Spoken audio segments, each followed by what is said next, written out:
Hello everyone, कैसे हैं आप सब और क्या हाल समाचार हैं आपके। सबसे पहले तो दिल से थैंक यू कि आप सब की दुआओं ब्लेसिंग के कारण हमारा आपका अपना यूट्यूब चैनल वापस आ गया है जो हैक हो गया था। फाइनली 4 दिन लगे बट आप लोगों के इतने मैसेज आए, चाहे हमारे व्हाट्सएप पे हो, इंस्टाग्राम पे हो, ट्विटर पे हो, फेसबुक पे हो। मतलब दिल से अच्छा लगा कि जो हम शायद वैल्यू एडिशन देने की कोशिश कर रहे हैं वो आप लोगों तक पहुंच रही है और शायद उसी का प्यार था। तो दिल से शुक्रिया ऐसे समय में साथ देने के लिए, प्यार देने के लिए। तो आज शुरू करते हैं वापस से एक बेहतरीन लर्निंग की वीडियो जहां पर मुझे लगता है सेबी सो रही है। 12 करोड़ के एसएमई आईपीओ के लिए 4800 करोड़ का सब्सक्रिप्शन आया है। तो यहाँ पर सेबी भी सो रही है और क्या रिटेल भाई सो रहे हैं या क्या चल रहा है माजरा। तो ये कैसा है आईपीओ, पब्लिक दीवानी क्यों है, क्यों पैसा डूबने का डर है, क्यों ऐसा हो रहा है कि कहीं ना कहीं कुछ तो स्पेकुलेशन चल रहा है जो दिख नहीं रहा है। इसको हम आज की वीडियो में कवर करेंगे। लेकिन अगर आप पहली बार आए हैं तो प्लीज चैनल को सब्सक्राइब करने के साथ वीडियो को 5000 लाइक दीजिएगा। इसका रीज़न ये है कि चूंकि जब चैनल हैक हो जाता है और वापस से आता है तो ज़्यादा से ज़्यादा लाइक और कमेंट वापस से चैनल को लोगों तक पहुंचा पाते हैं। तो ये एक रिक्वेस्ट रहेगी। तो डेटा पे बढ़ने से पहले मैं आपको ये बता दूं कि क्या आपके पास अगर किसी बाइक या कार कंपनी का शोरूम है तो मुबारक हो, आप भी अपना आईपीओ ला सकते हैं सिर्फ एक शोरूम के साथ और लिस्ट करा सकते हैं और मोटी कमाई कर सकते हैं, क्योंकि चल कुछ ऐसा ही रहा है। क्योंकि आज की वीडियो में एक ऐसे ही कंपनी के बारे में बात करने वाले हैं जो यामाहा के केवल 2 शोरूम को ऑपरेट करते हैं, लेकिन आईपीओ फाइलिंग एक्सचेंज ने पास कर दी। हालांकि कंपनी का डेट आईपीओ में अप्लाई का कल खत्म हो गया है, लेकिन अगर आपने अप्लाई नहीं किया है तो भैया बहुत भला किया है।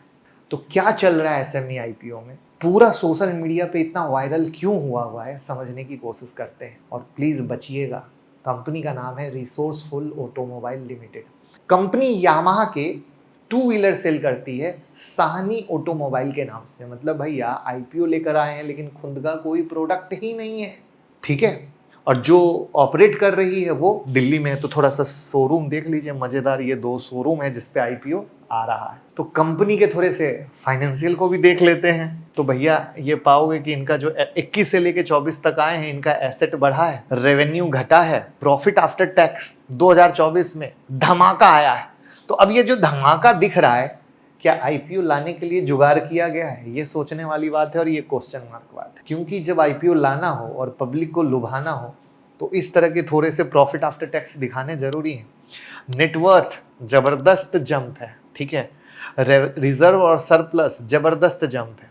वहां पर कर्ज भी बढ़ा है। वहीं पर net cash flow from operating activity देख लीजिए तो भैया निगेटिव है। बस तो अब ऑपरेटिंग एक्टिविटी जिससे धंधा कर रहे हैं वहीं से कैश निगेटिव है तो बचा क्या दोस्त। तो पब्लिक को अगर बेवकूफ बनाया जाए तो सेबी सो रही है। कि आपको क्या लगता है, इतना ही सुन के आपको क्या लगा, सेबी को लाने देना चाहिए था, नहीं लाने देना चाहिए था, क्या करना चाहिए था, कमेंट में बताएं। या अगर रूल ना बना हो तो कुछ रूल तो आना चाहिए। अब इनके कॉम्पिटिटर को रिव्यू नहीं कर सकते हैं क्योंकि भैया इनके जैसी कोई कंपनी लिस्टेड ही नहीं है, इन्होंने ही रिकॉर्ड बनाया है।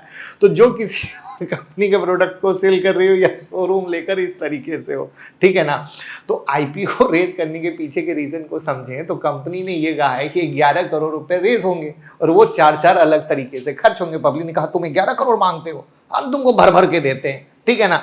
तो यहां पर ये कहा कि भैया हम एक्सपेंशन करेंगे, न्यू शोरूम खोलेंगे, कर्ज को चुकाएंगे, जो वर्किंग कैपिटल की जरूरत होती है वो पूरा करेंगे, जनरल कॉर्पोरेट पर्पस करेंगे। पब्लिक कही भैया हम बैठे हैं तुम पे आशीर्वाद देने के लिए। तो ये कहानी है। तो ये कुछ इंपॉर्टेंट पॉइंट है। लेकिन सबसे बड़ा सवाल है जो रिटेलर पैसा लगा रहे हैं वो क्या सोच के लगा रहे हैं। जो कंपनी लास्ट ईयर केवल 1.5 करोड़ का प्रॉफिट की, उसके पास 10 करोड़ का कर्जा है, यही सबसे बड़ा रेड फ्लैग है। उसके बावजूद इतना ओवर सब्सक्रिप्शन 400 टाइम। आपको क्या लगता है, कमेंट में बताइए। क्या सच में कंपनी वेलेबल है या एसएमई में कुछ तो चल रहा है काला बाजारी जिसके कारण भैया ये पागलपन है।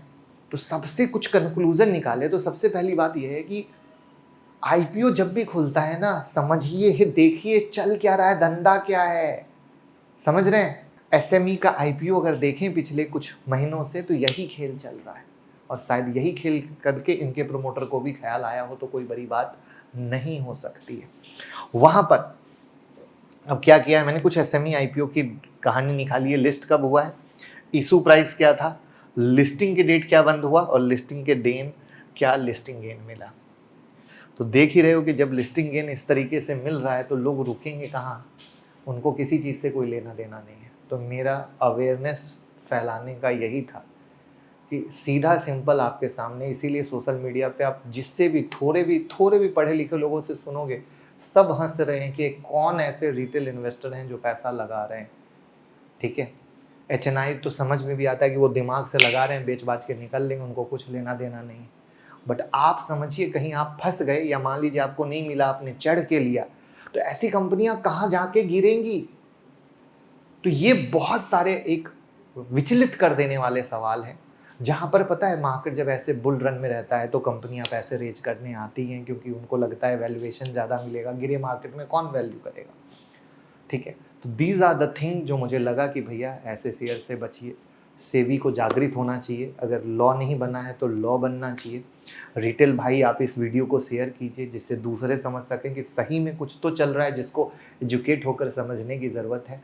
तो भैया वीडियो और जानकारी पसंद आई हो तो शेयर कीजिए, और आप भी मानते हो कि नहीं सही में तो बड़ा फर्जीवाड़ा चल रहा है, तब तो फ़र्ज बनता है। Thank you so much.